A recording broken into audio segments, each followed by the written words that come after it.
What are the key elements of a compelling message for a SaaS startup? A compelling message for a SaaS startup. I see messaging for SaaS consisting of three major things. One of them is welcome to today's episode of How Startups Grow. With this podcast, we help founders launch and run a successful startup by giving them actionable insights that help them succeed. This podcast is brought to you by Performato, the startup marketing agency. This is How Startups Grow. Welcome to today's episode of How Startups Grow. Today we're diving into a topic that's absolutely crucial for any SaaS startup: crafting compelling messages. In the crowded and competitive SaaS market, your message can make or break your business. It's what grabs attention, communicates your value, and converts prospects into loyal customers. To help us understand the importance of compelling messaging, we have Michel Vaas, founder of Performato. Welcome, Michel. Thank you, Dennis. So, can you share a bit about your background and how you got involved into the world of SaaS startups? Yeah, of course. So my background, I initially actually started as an SEO specialist, as a freelancer a long time ago, where I first got my hands on content and A/B testing a little bit with SEO as well. Then I went into data analytics at a certain time, got much more into specific research, specific ways of using data, A/B testing, stuff like that. And when you're talking about data, having a SaaS is absolutely amazing because you can track the entire journey from the first point of contact to retention. I've done that for about 8 years, moving from data into strategy, into advertising, into strategy again, always working as a consultant with over 50 SaaS startups actually. And during that time, I've learned quite a bit about crafting messages. There's always a unique way of finding things and doing things, but you do get a grasp on the methods on finding the correct messages to use. So, what inspired you to focus on messaging and communication strategies within this space? I believe messaging and communication is often something that SaaS startups struggle with a lot. I like solving problems, and if they have a problem with this, then yeah, that's perfect for me because I can find a way to help them solve that. So messaging and communication for SaaS, it's often taken for granted and it's often product focused because it's a software product. And I believe I can add a lot of value to that by combining creativity and data. So, what kind of message do they portray most of the times? Almost every single SaaS startup shows messaging that's about the features they have, about the product. But the audience does not love your product yet the first time they actually see it. So, you need a different message in the start? Yeah, definitely. It's about creating a compelling journey. So there's no one point of messaging that you use for your entire journey. You have to take people by the hand and you have to take them from being completely unaware of their problem to actually knowing they have a problem, to knowing there's a solution, to finding out your product, to using it, finding out the features, and then continuous usage in the end. Yeah. So, in your experience, what role does messaging play in the success of a SaaS startup? I believe it's from the marketing point of view, there are two things that are important with messaging. One of them is distribution, which is not the topic we're talking about right now, but the other one is creating that message. And I think those two combined, that's what most of the marketing a SaaS startup does in the end comes down to.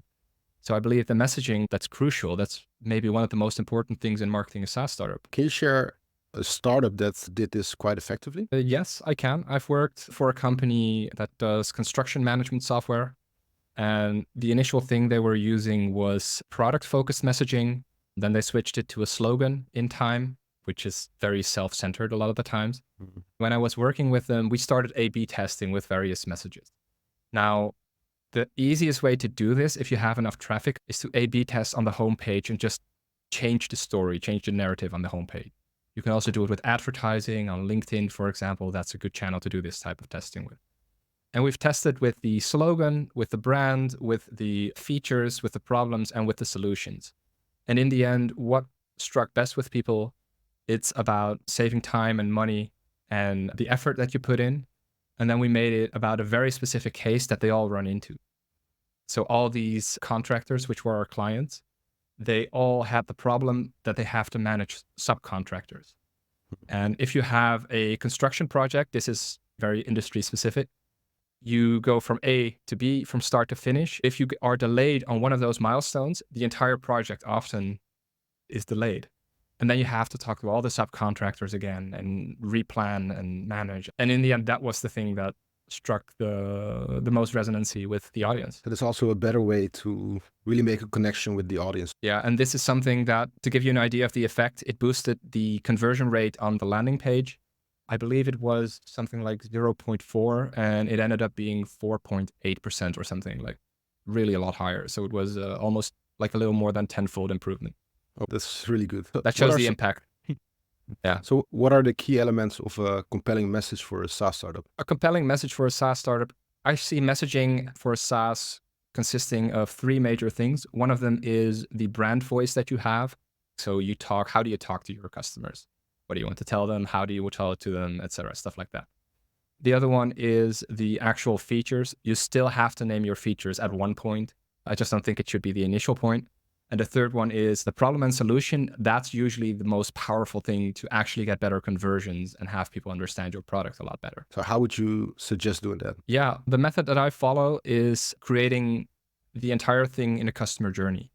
Doesn't mean that you have to create one sentence that does brand, voice, problem, solution, and features at once. You can take people by the hand, you draw them in slowly over time.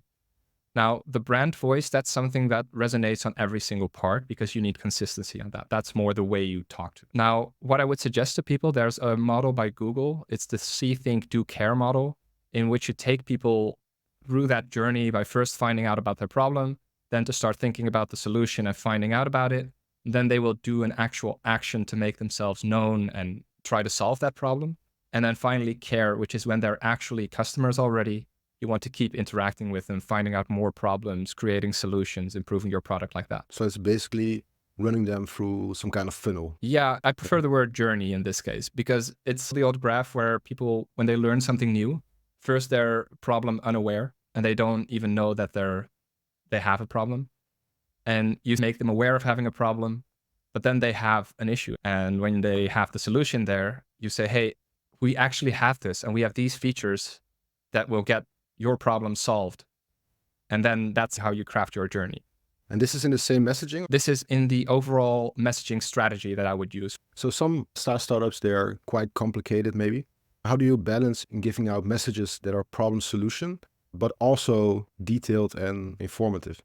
The primary thing with this challenge is that it's solved by knowing your audience and talking to them directly. So if I'm selling a very complex solution that is targeted to biochemical engineers or something like that, not everyone has to understand your message. You need to make it tailored by them. And what problems are they running into? Maybe running into problems with selecting the right materials for building their solution, being durable, being cost efficient, getting the job done. And their SaaS startup actually helped them do that. So the messaging there would be, hey, the problem is you spend a lot of time and a lot of effort trying to find out which materials to use. Then you talk about the features where you solve those specific problems. So you just switch it around. Yeah, I think every company is able, no matter how complicated it is, to have a problem solution because you're always solving a problem. Every business solves a problem. Yeah, and then you can still talk about the features and inform people, but it's on a later stage. Yeah. Okay. So how important is it to tailor your message to different segments of your target audience? This is key. This is really important because some parts of your audience are going to have different problems, which means they're looking for different solutions. And that's where the key differentiator is. The features, that's part of your product. That's just about communicating them clearly. I'm selling productivity software to agency. Now, there's the founder who wants a more productive company because that increases his profit margin. There's the operations manager. They're also looking for profit, but they're also looking for making it easier to actually do their work. And they're also looking for metrics that matter to them, but not so much to the founder. Then there's the employee. They care about having a tool in there that doesn't cost them too much time when they do our registration or project registration. And that's why it's so important to have these different audiences clear and talk to them specifically. What kind of strategies do you recommend for understanding and defining these segments? Yeah, that's the hard thing. First, to acknowledge that there's no shortcut to messaging. It's a lot of work. It stays a lot of work. And as you keep building your product, you keep understanding your audience better, it's going to keep costing you a lot of time all the time. So the strategies to actually get a hold of what your messaging should be is, first of all, you want to talk to people. And if you're not able to talk to people, start with web research. And in the example of the agencies, I want to talk to agency founders. I want to ask them about their problems and maybe suggest some solutions. but I want to do the same with their employees. I want to do the same with their operations manager. And they're all going to say different things. And then after that, you can take what they said as their problems and you can create marketing campaigns highlighting those problems to find out which ones are the most important for them. Because you want to check what people are saying to what people are actually doing. And that's how you find out about the messages and find out the best way of communicating them. But for someone who's just starting out, who doesn't have any real clients yet or people using their software as they're just starting out, what would you suggest them to get in contact with those people? Yeah, I've actually run experiments with this to find out how you can do it. So I just messaged people on LinkedIn. And if you message 100 people, you might get 5 that say, yeah, I'm willing to talk to you. Maybe you can offer them something. I'm building a product. It's just an interview. If you're willing to talk with me, we'll have a digital coffee and I'll give you like a Starbucks gift card or something to pay for the coffee. Something like if you're starting a startup, I would always recommend starting in a field that you know. So you might already know some people there. And then from there, you can talk to people. People are generally open to give some advice as long as they don't feel like they're being sold. Yeah. You do have to clarify, it's not a sales call. It's just research. Yeah. And it is just research. Don't end that call with, hey, actually, I'm building the product. Would you want to buy it? I don't know. You can end it with, hey, I'm building this product. If I have further questions, can I contact you again? And that's how you should actually end it. Interesting.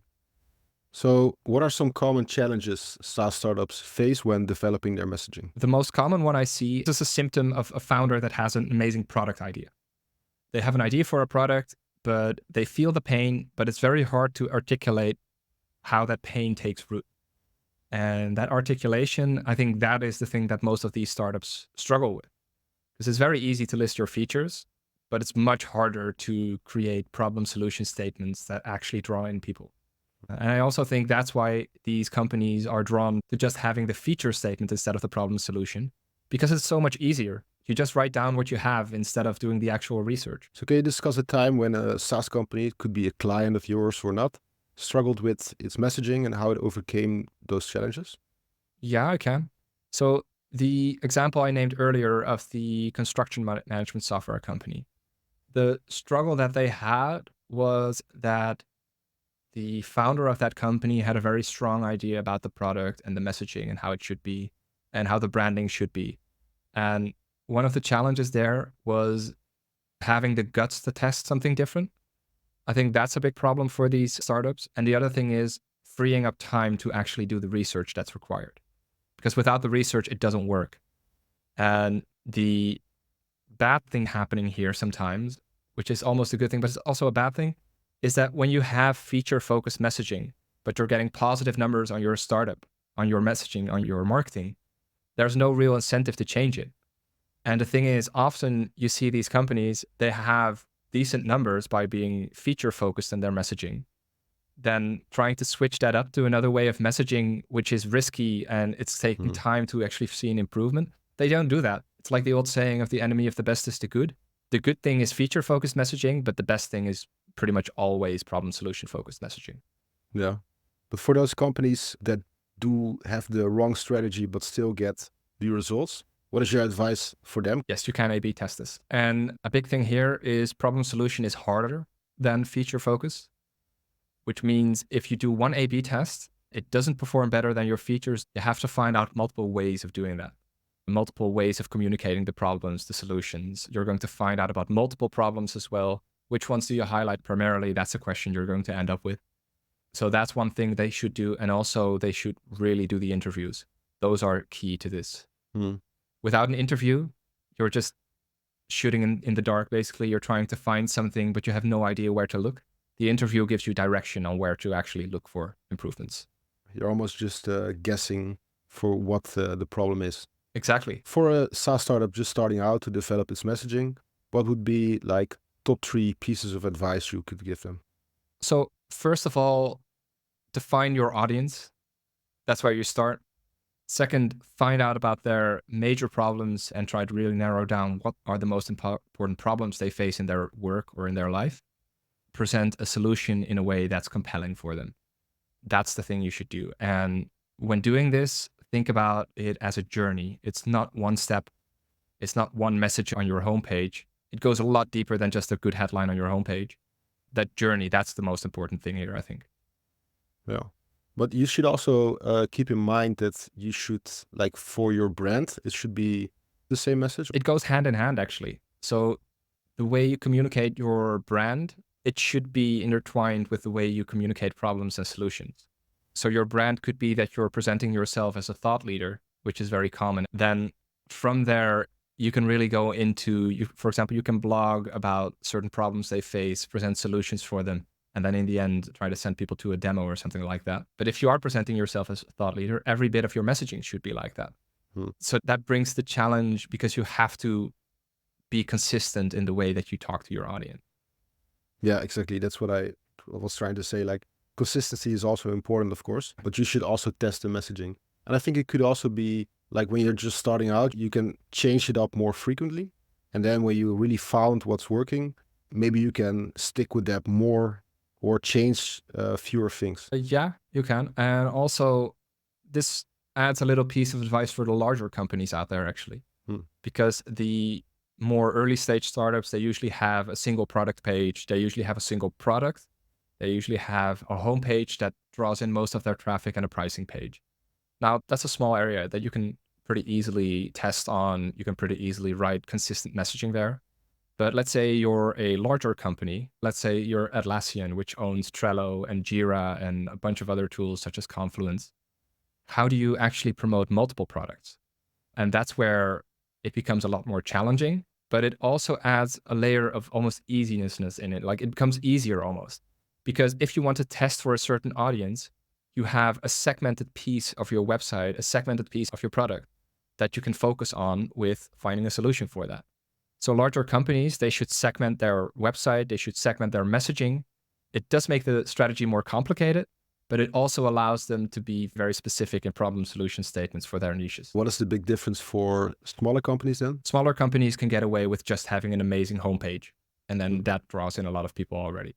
For larger companies, if you have multiple products, your homepage is probably not going to be your primary driver of conversion. For smaller companies, it often is, together with the pricing page. So how often should a startup revisit and potentially revise their messaging? Consistently, every moment they can. Now, if you're very small, you can sometimes let it go and focus on other things. And the question in the end is going to be how much traffic are you generating?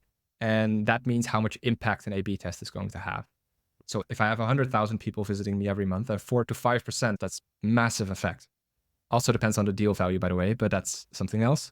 So as long as the impact of A/B testing is high enough, which you can calculate through the amount of traffic you're getting in and the conversion rate and the potential improvement you see there, you should keep doing it over and over again. I understand. So the more traffic, the more data you will get, of course, before you switch things up. Let's say, for example, I have 100 website visitors per day. How often should they change their strategy to make it more clear for people when to change? What I usually do is with Perfumato, we follow 2-week sprints, which means that every 2 weeks, we're doing a bunch of new A/B tests. And doing A/B tests follows a loop very similar to the lean startup method. You build, you measure, and you learn. And the faster you can do that process, the faster you will adapt your strategy to be improved over and over again. And there's the difference here between a large and a small company. In order to learn from your A/B tests, you need to have data. If you have a very small group of people visiting your website, it's going to take a long time to get enough data to actually make improvements and to draw the learnings from there. And that's the real challenge smaller companies have, and the reason why they cannot test as frequently as the larger companies actually do. Okay. But can you tie a number to how often you can change your messaging so that you have enough data, but also you're changing up enough times? There's no exact number I can give to people. There is a technical explanation, and I'll try to explain it as simple as possible because that could be difficult. So if you know what that means and how to use it, I usually take statistical significance into account when doing A/B tests. And what that means is if you see a difference between version A and version B in an A/B test, you want to be sure that the difference is not random, but it's actually by something you have done. And that means that there needs to be a large difference, and it means you need to have a large quantity of data points to measure it. And if you have a small audience, an A/B test will take a longer amount of time because you need to gather more data. If you have a large audience, you can go faster. But what that means is that a smaller company, there's no exact number here, but I usually try to find out how many visitors I need and how big of a change I need to make with my A/B tests in order to get to at least 95% certainty that the result from the A/B test is true. That's the magic number for me, 95%. If you're a very large company, you can even aim for 99%, which is just better. But for smaller companies, 95% is good. Smaller companies often say, I can't A/B test because I don't have enough visitors. If you're a small company and you have small amounts of website visitors, it just means that the change you're making to your website needs to be bigger. So 1 million visitors a month, if Amazon changes their button color, they will see a statistical significance within 2 weeks for sure. But if you have 100 visitors in a week, it's going to take maybe even a year before you find out. But that just means that you need to make bigger changes and more changes to your website in order to find out if your change has taken effect. And also, if you make bigger changes, you will probably also find a clear winner faster. That's exactly the point. Big changes means that there's a bigger margin in improvement or failure. Not all A/B tests end in winners, of course, but that's why you're A/B testing. But for these smaller companies, it's also possible to send more traffic towards your website. Is that something to consider, or that is not the right stage yet?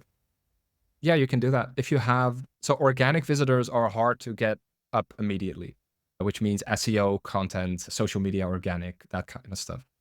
But if you need a quick influx of website visitors, the easiest thing to do with that is to advertise. Because advertisement, you're just paying people to visit your website, basically. You're paying for attention and they're going to visit your website. You're going to pay a few euros or dollars per click, and then you can actually get your answer as well.